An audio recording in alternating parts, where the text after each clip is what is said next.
Happy Monday. I am not here today. I had to take my daughter to the doctor for an appointment that couldn't be moved, and if I moved it, it caused a big old issue. So here we are. Your homework from last week for inclined planes and wedges, we will go over Wednesday at the very beginning of class, so hang on to that. Don't lose it between now and then. In case you didn't know, it is palindrome week. It is actually ending tomorrow, but the date is the same backwards and forward. So 9-1-7-1-9, and then you read it backwards, 9-1-7-1-9. Last time it happened for a long time. On Wednesday, I do have a couple more videos to show you of some Rube Goldberg machines. Remind me, don't let me forget to show those. Don't forget your milestone 1 is due on Wednesday. All right, today we're going to talk about wheel and axles and pulleys. So we're going now over to the lever family. And Wednesday we'll finish up with levers and screws.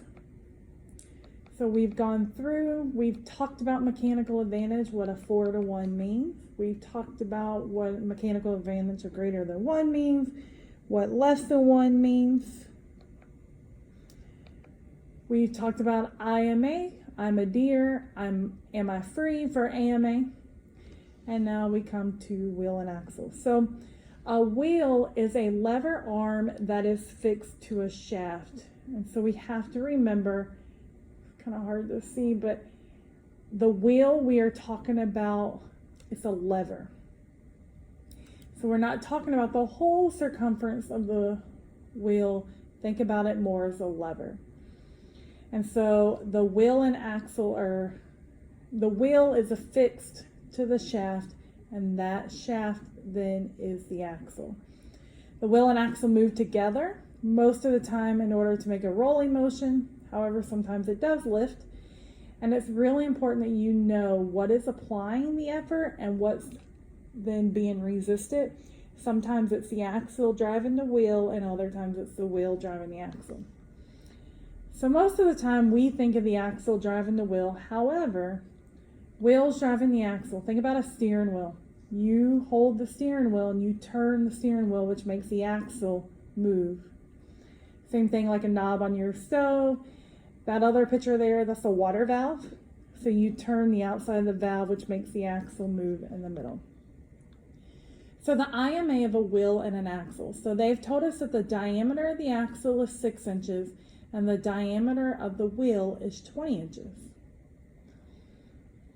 It's important to note that effort and resistant forces will travel in a circle as long as they are unopposed. So if the wheel in your car will continuously go in a circle until it is stopped.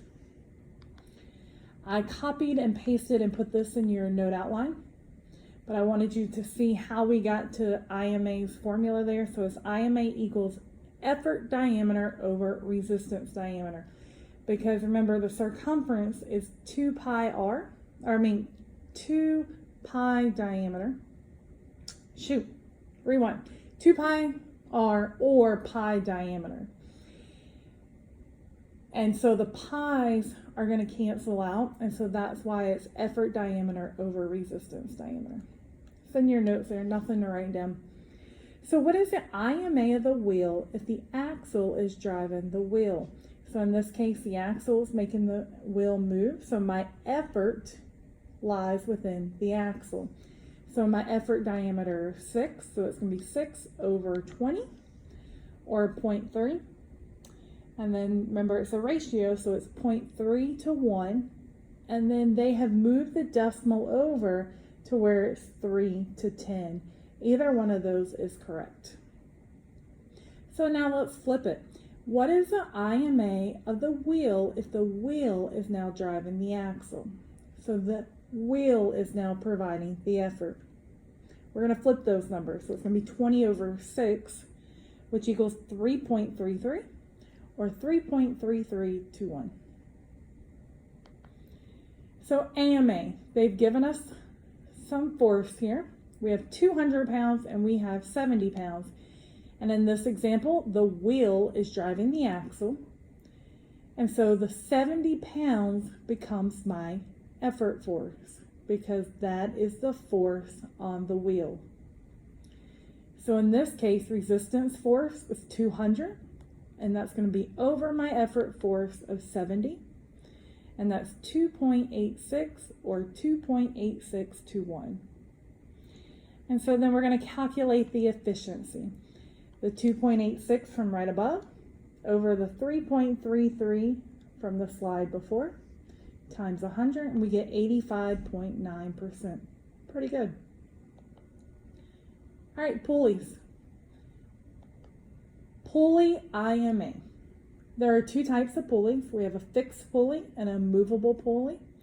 When we think of pulleys, you probably are thinking of the fixed pulleys, and that's the first class lever in which IMA is going to be 1, and the direction of the force changes. So you think about the strain going up and over the pulley, and it pulls and it moves the force. A movable pulley, however, is a second class lever, and we'll talk about the classes of levers in our next class period. And that has an IMA of 2. The force directions stay constant. So you see up in the top there, the force isn't really pulling. The strands above it equal out the force on the bottom. And we'll see this here in a minute. Now we do have pulleys in combination, meaning that fixed and movable pulleys are used in combination. It's also called a block and a tackle. And so if a single rope or cable is threaded multiple times through a system of pulleys, how we find IMA?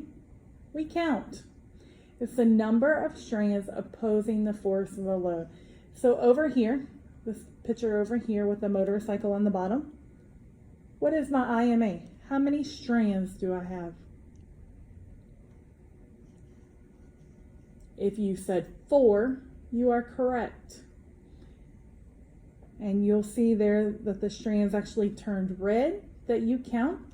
The strand over on the right hand side, that black strand, you do not count because that is a part of the fixed pulley and that's not a part of your IMA. So in this case, the IMA is 4. Using separate ropes or cables, so notice this was one single rope being strung through there. We're now looking at separate ropes and cables. So each one of these pulleys has a separate rope of one pulley system, and they all become the input of another pulley system, and this is considered a compound machine.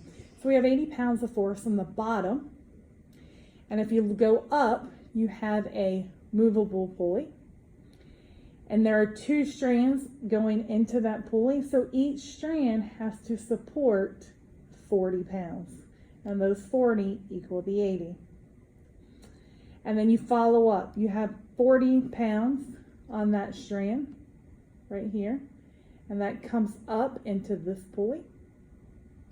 And this pulley right here has 2 strands.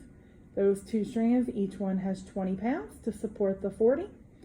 Then it comes up into this pulley, and this pulley has a force of 20. And so therefore you have 10 and 10. You will do one of these when you get to your practice problems. So we were just talking about the weight here. This isn't the IMA. Project Lead the Way doesn't do a good example of showing you how this works. So what is the IMA of this pulley system? So the slide before, all we did was count.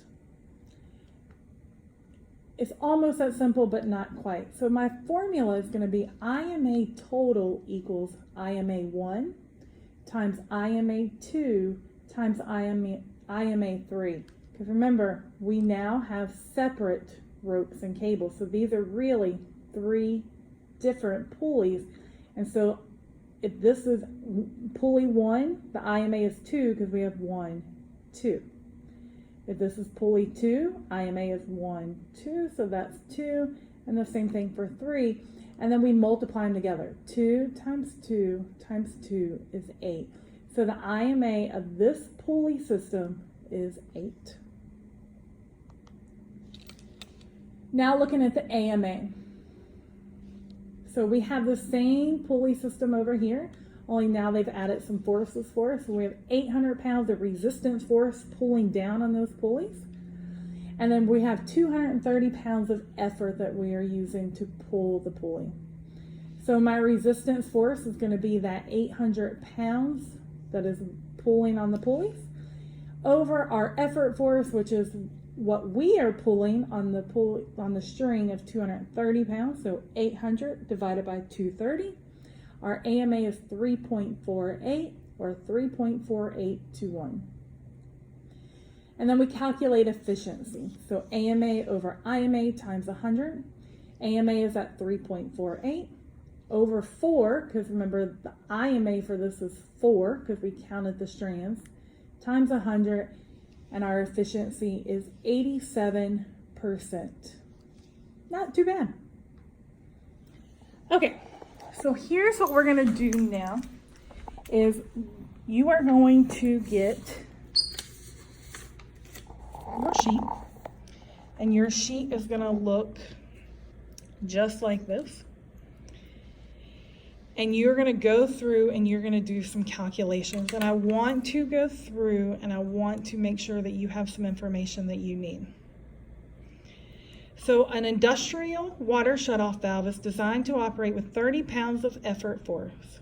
The valve will encounter 200 pounds of resistance force applied to a 1.5-inch diameter axle. So number 1, sketch and annotate the wheel and axle system described above. Those are pretty easy. There's my wheel, here's my axle. The diameter of the axle, that's a diagonal symbol by the way, is 1.5.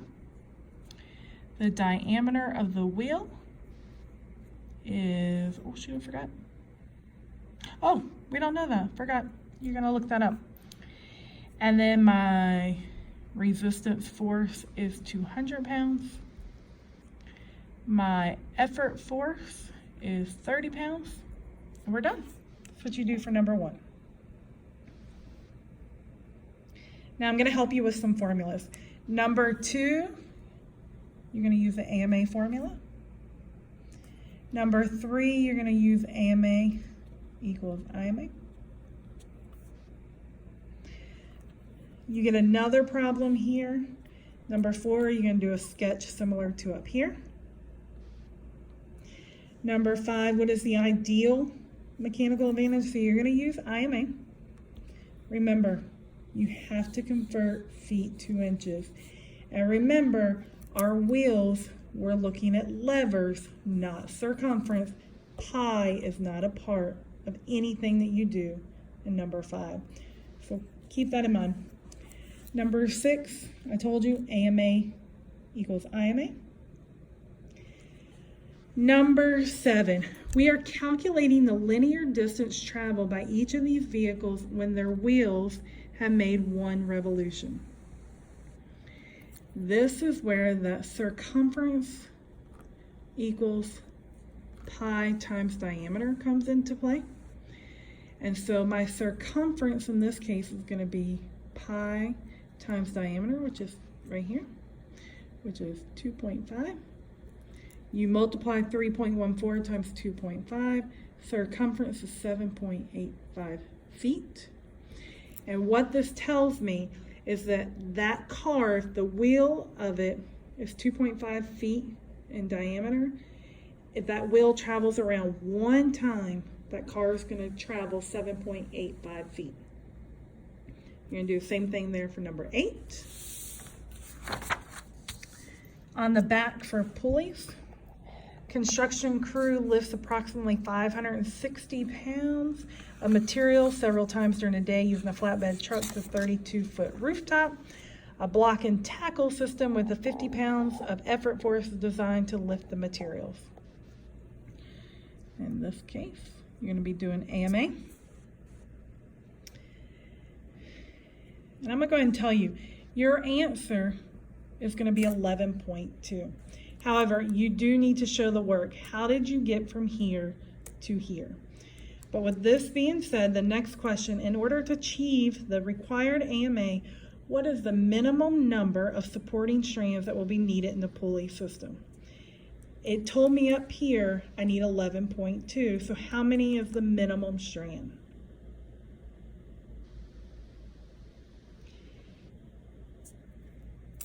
The answer is 12. Now let's talk about it. Why? Why is it 12? Well, if I only have 11 strands, does that support it? No. So you always go up to the next whole number, and you can't have a 0.2 of a strand, so that's why it's 12. So number 3, you're doing some counting. That is the mechanical advantage of the system, and it's a block and tackle, so you're counting. Number 4 is AMA equals IMA.